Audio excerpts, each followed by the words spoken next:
Hello! Alors, vous l'avez vu dans le titre, dans cette vidéo, on va voir quel est le meilleur télescope pour débuter l'astronomie. Alors, on va voir le fonctionnement d'un télescope, mais de manière très rapide, parce que j'ai fait toute une vidéo sur le sujet que je vous mettrai, comme d'habitude, là et dans la description.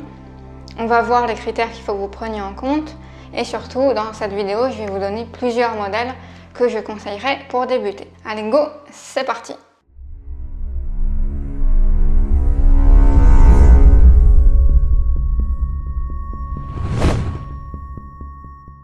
Alors, il y a deux éléments essentiels à un télescope.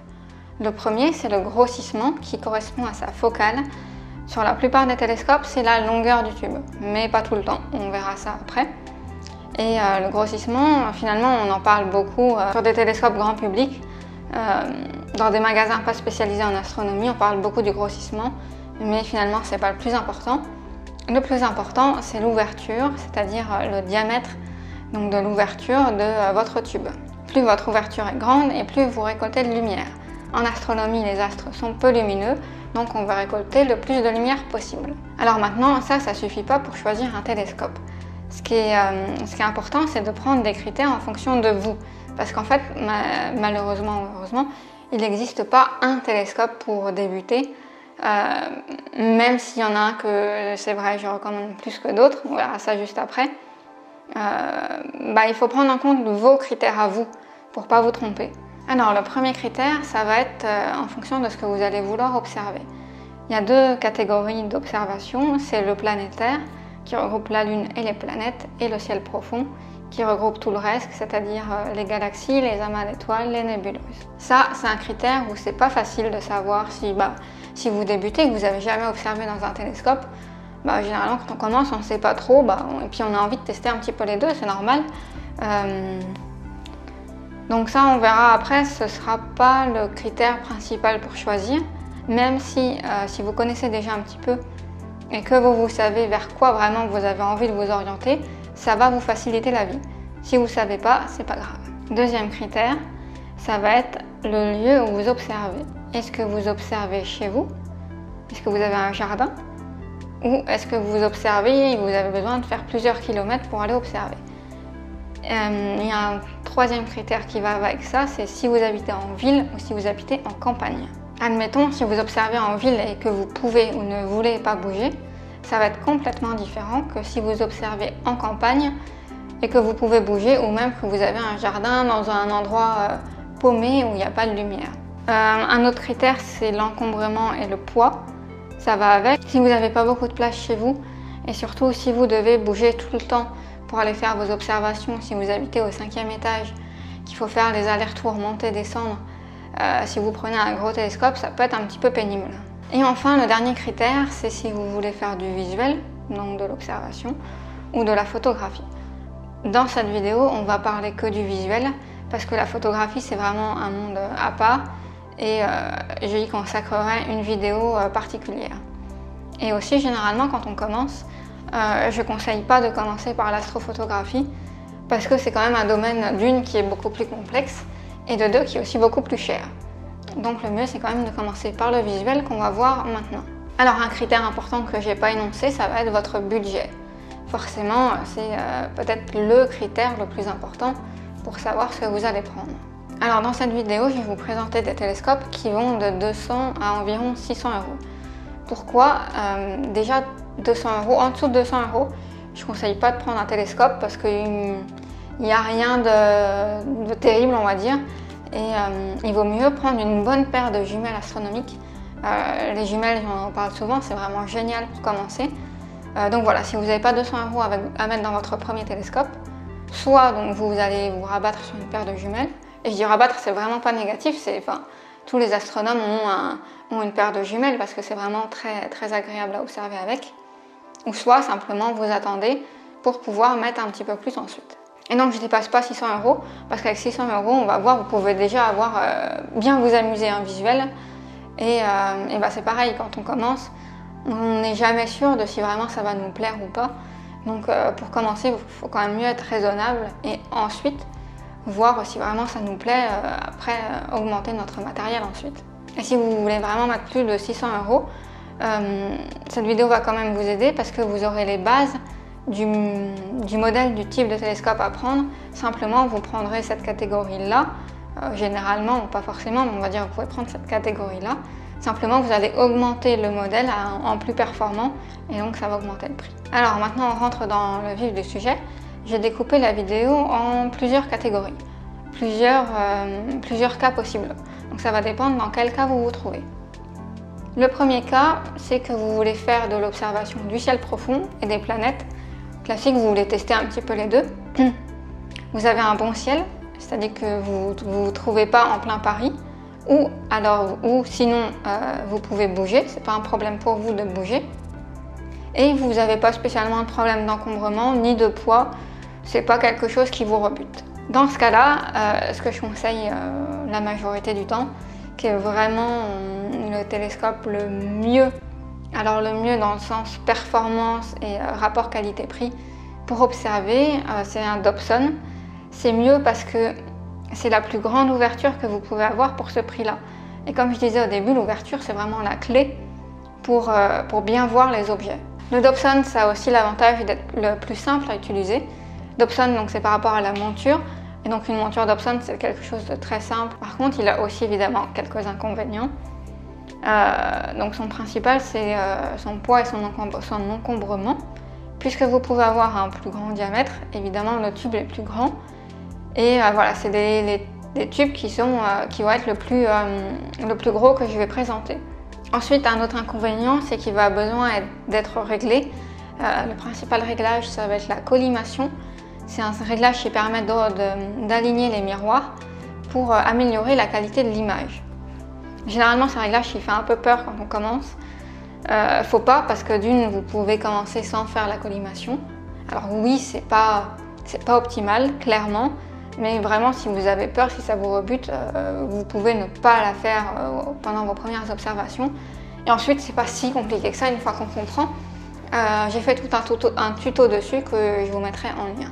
Donc, si je vous donne des exemples de Dobson, le top vraiment super pour commencer, c'est un 200-1200.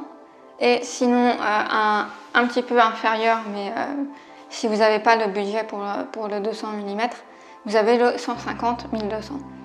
Donc là, niveau budget, on est entre 300 et 400 euros. Maintenant, on va prendre un autre cas de figure si vous voulez faire que du ciel profond. Vous, vraiment, vous voulez voir les galaxies, les nébuleuses, tout ça. Et bien dans ce cas, c'est très simple, c'est encore une fois le Dobson qui est vraiment le mieux pour le ciel profond. Sachant que si vous voulez faire du ciel profond, si vous habitez en pleine ville, dans Paris par exemple, ou une grosse ville, et que vous ne pouvez pas vous permettre de bouger dans un endroit moins pollué par la lumière, vous ne pourrez malheureusement pas observer ou pas aussi bien. En tout cas, ça va être compliqué quand même de faire des observations du ciel profond, même si vous avez un Dobson et une grosse ouverture. Ok, alors maintenant, on va dire que finalement, non, vous, ce qui vous tente, c'est le visuel, mais l'observation des planètes et de la Lune. Donc, soit ce cas-là, soit comme j'ai dit avant, vous pouvez simplement pas vous permettre d'avoir un bon ciel. Et donc, si vous n'avez pas un bon ciel, vous pouvez quand même pratiquer l'astronomie dans Paris ou dans d'autres villes. Mais, par exemple, sur votre balcon, c'est possible. Mais vous pourrez donc... mais ce que vous pourrez faire, ce sera voir la Lune et les planètes, ce qui est déjà cool. Donc, dans ce cas, si on se concentre sur le planétaire, le télescope spécialisé en planétaire, il s'appelle le Maksutov. Et donc, le Maksutov a plusieurs avantages. Son principal avantage, c'est qu'il est vraiment petit. Je vous disais que la focale, donc le grossissement, correspond à la longueur du tube, mais pas forcément finalement. Donc il est petit et il est évidemment moins encombrant. Admettons, si vous bougez beaucoup, si vous voulez prendre un télescope de voyage, un Maksutov c'est très bien, ça prend pas beaucoup de place. Ça prend pas beaucoup de place, mais si le télescope, le tube en lui-même est beaucoup plus petit, la monture, elle, est quand même plus imposante. Il faut faut le trépied, il faut la monture, il faut les contrepoids. Enfin bref, c'est pas aussi simple que ça. Le Maksutov a évidemment des inconvénients. Son gros inconvénient, qui est aussi son gros avantage, c'est que malgré qu'il soit petit, il a une grande focale, grâce à plusieurs jeux de miroirs à l'intérieur du tube. La lumière fait plusieurs allers-retours dans le tube. Donc ce qui permet d'avoir une grande focale, donc de grossir beaucoup sur vos images, enfin sur les objets. Et qui dit grossir beaucoup, dit que vous avez un petit champ de vision. Et donc qui dit petit champ de vision, dit petits objets à observer ou moyens. Mais typiquement, tout ce qui est des objets très étendus dans le ciel, des grandes nébuleuses étendues, des grosses galaxies, ça va être compliqué de les observer avec ce télescope-là. Le Maksutov, son point fort, c'est vraiment le planétaire. Sachant qu'il y a le télescope que vous achetez qui compte, mais il y a aussi les oculaires que vous allez mettre dessus. Je ne rentre pas en détail sur ce point-là, mais voilà, c'est pas tout noir ou tout blanc non plus. Donc l'inconvénient, c'est aussi que son ouverture, donc le diamètre du tube, est bien plus réduit pour le même prix qu'un Dobson. Autre inconvénient, c'est pas vraiment un réglage, mais une chose à faire avant d'observer. Il est assez long avant de pouvoir bien observer avec, parce qu'on doit faire ce qu'on appelle une mise en température. C'est-à-dire que vous sortez votre télescope de chez vous il fait chaud, dehors il fait froid. Il faut que le télescope régule sa température pour que les images soient bonnes. Donc dans un Maksutov, c'est assez long à faire. Par exemple, en plein hiver, il fait chaud chez vous, dehors il fait très froid. Vous le sortez, vous le posez, vous observez tout de suite. L'image ne va pas être terrible, ne va clairement pas être au meilleur de ses possibilités. Donc il existe plusieurs types de Maksutov, forcément. Le premier niveau tarif, c'est le 90 1250. Je vous mettrai tous ces liens-là dans la barre de description si vous voulez voir. Comme ça, vous verrez ça plus concrètement. Ensuite, le second, c'est un 127 500. Celui-là est très répandu et il a une bonne réputation. Donc si vous voulez avoir un Maksutov parce que vous vous intéressez aux planètes ou que vous ne pouvez pas accéder au ciel profond à cause de votre localisation, le 127 500, c'est vraiment celui que je vous recommande. Donc là, vous avez 127 mm d'ouverture, ce qui fait que vous commencez à pouvoir quand même observer le ciel profond. Certains objets, vous pouvez accéder à certains objets, comme des amas, par exemple des amas ouverts, comme des nébuleuses planétaires qui sont des objets lumineux mais petits, enfin lumineux pour un objet du ciel profond, sachant aussi qu'il est possible d'ajouter un réducteur de focale, donc pour réduire la focale et donc diminuer le grossissement. Mais là encore, je ne vais pas entrer en détail dans cette vidéo. Voilà, qu'avec ce télescope-là, vous avez généralement deux montures qui sont fournies avec. Vous avez une azimutale avec GoTo et suivi des astres. Donc ça, c'est vraiment si vous voulez vraiment pas vous embêter. Vous avez tous les objets dans la raquette de commande. Vous avez juste, il faut quand même régler le GoTo, mais vous avez juste en gros à rentrer votre objet et le télescope va pointer l'objet et le suivre. Parce que comme on a vu, pas dans cette vidéo mais dans d'autres vidéos, parce que les astres bougent rapidement, surtout les planètes, et surtout si vous grossissez fort, les astres vont sortir très vite de votre oculaire, donc il va falloir les suivre. Donc ça, c'est la première monture pour ceux qui ne veulent pas s'embêter. Et la seconde, c'est une monture équatoriale, généralement une EQ3, donc qui elle est manuelle. Il va falloir apprendre à faire la mise en station et à pointer les astres avec, mais il y a quand même possibilité de rajouter un GoTo et une motorisation avec, donc pour avoir le même principe que l'autre. Je vous mets ces deux liens-là, vous aurez plus de détails sur les fiches des télescopes. Donc celui-là, il est dans les 560 €. Donc au niveau de la marque, il y en a plusieurs, c'est vous qui voyez, mais le 127 500 de Skywatcher a une bonne réputation. Et ben voilà en fait, c'est les deux télescopes que je recommanderais le plus. Alors là, peut-être que vous vous dites, mais t'as pas parlé de lunettes astronomiques? T'as pas parlé de Newton sur monture équatoriale? Et non, effectivement, c'est pas que ce sont de mauvais télescopes, pas du tout, mais si j'en ai à recommander, en fonction de votre situation, donc comme on a vu dans la vidéo, ce serait vraiment ça. Si vous pouvez le Dobson et si vous pouvez pas, ou si vous préférez quelque chose pas de plus simple, parce qu'un Dobson c'est simple, mais de plus compact, de moins encombrant et peut-être un peu pénible à transporter, alors dans ce cas-là, le Maksutov est très bien. Donc alors quand même, pourquoi j'ai pas parlé de Newton sur monture équatoriale, comme le 130-900 par exemple? Déjà parce que la monture équatoriale, c'est une monture un peu plus complexe. C'est une monture un peu plus encombrante aussi. c'est une monture qui vous prend sur votre budget pour avoir un tube plus gros comme un Dobson, donc ce qui est dommage.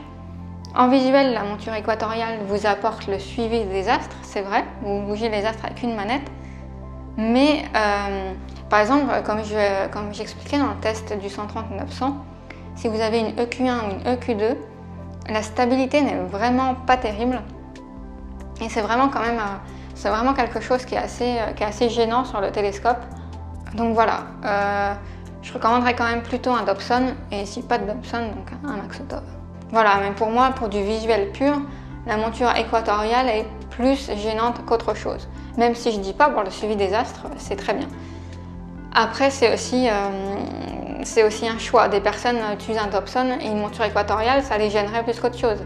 D'autres, ils auraient du mal à se passer de monture équatoriale. Donc voilà, c'est encore une fois quelque chose de subjectif. En tout cas, si vous voulez prendre un Newton ou une monture équatoriale, je vous conseille vraiment de commencer à partir d'une EQ3 parce qu'avant, comme je vous disais, niveau stabilité, c'est vraiment pas terrible. Et si vous ne comprenez pas trop EQ1, EQ2, EQ3, je vais faire un article et une vidéo spéciale sur les montures. Donc je ne rentre pas en détail plus que ça ici, mais on verra ça. Et donc, je n'ai pas parlé de lunettes, parce que généralement, les lunettes pour débuter en visuel, c'est des lunettes achromatiques. Donc, c'est des lunettes qui ne sont pas très chères pour débuter, donc c'est bien. Mais il y a quand même le problème de chromatisme sur les planètes, surtout que si vous prenez une lunette, ça va surtout être pour observer les planètes. Alors, ça ne veut pas dire que les lunettes, c'est nul, loin de là. Pour régler le problème de chromatisme, il y a des lunettes apochromatiques qui règlent ce problème. Mais ça, c'est des lunettes qui sont surtout utilisées en photo. Vous pouvez les utiliser en visuel, mais le problème des lunettes, c'est que ce n'est pas des miroirs. Les Dobson et les Maxotov utilisent des miroirs. Donc, ce n'est pas des miroirs, c'est des lentilles. Et les lentilles, ça coûte cher, surtout au-delà d'un certain diamètre. Donc, avec une lunette, si vous voulez avoir un gros diamètre, vous allez exploser le budget. Et donc, ce qui est dommage aussi, c'est que la lunette sera moins performante qu'un Dobson en ciel profond et moins performante en planétaire qu'un Maxotov. Du moins, après ça dépend aussi du budget évidemment, mais si vous voulez rester sur un petit budget pour commencer. Je mets petit entre guillemets, parce que 200-300 € c'est pas vraiment un petit budget, mais c'est le budget petit pour de l'astronomie qui malheureusement coûte assez cher. Alors malgré ça, je ne déconseille pas non plus complètement la lunette. Parce qu'il y a des gens qui aiment observer avec une lunette astronomique, simplement parce que c'est très simple. Il n'y a pas de réglage de collimation, il n'y a pas de mise en température, c'est très intuitif à utiliser, vous visez vraiment de manière très intuitive puisque vous êtes à l'arrière et vous orientez votre tube très facilement. Donc voilà, malgré tout, ça a aussi ses avantages. Et donc du coup, vous pouvez vraiment sortir votre lunette astronomique et 2 minutes ou même tout de suite après observer, vous aurez des images, des très belles images par rapport aux performances de votre lunette forcément. Donc voilà, si vraiment vous c'est une lunette astronomique qui vous tente, une pour démarrer qui peut être bien, c'est la 90-900, je mettrai encore le lien. Mais il faut quand même que vous ayez conscience que pour le même prix, vous auriez pu avoir par exemple un Dobson, et où là vous auriez pu voir des choses plus lumineuses et plus belles avec un plus beau contraste qu'avec un autre matériel. Et voilà, cette vidéo est finie, j'espère qu'elle vous aura aidé à y voir un peu plus clair et à choisir votre premier télescope. Si vous avez des questions, n'hésitez pas, j'essaierai d'y répondre.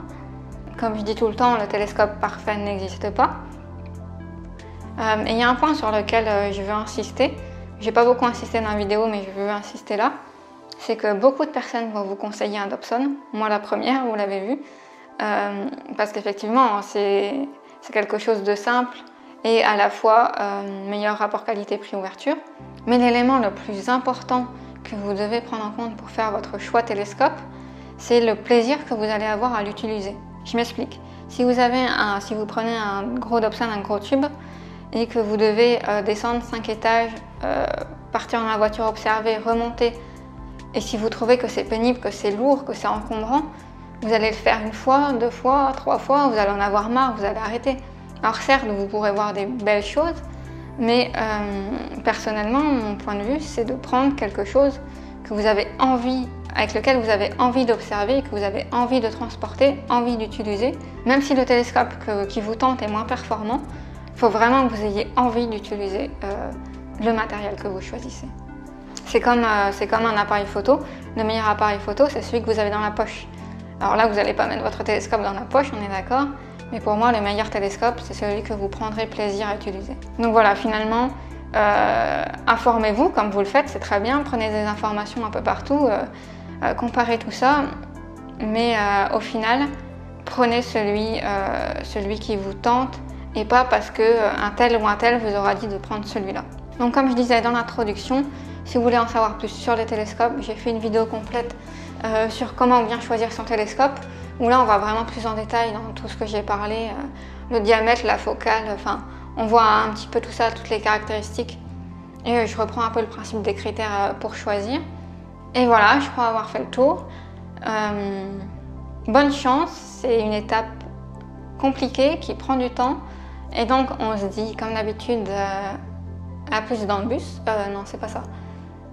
À bientôt et gardez la tête dans les étoiles et voilà.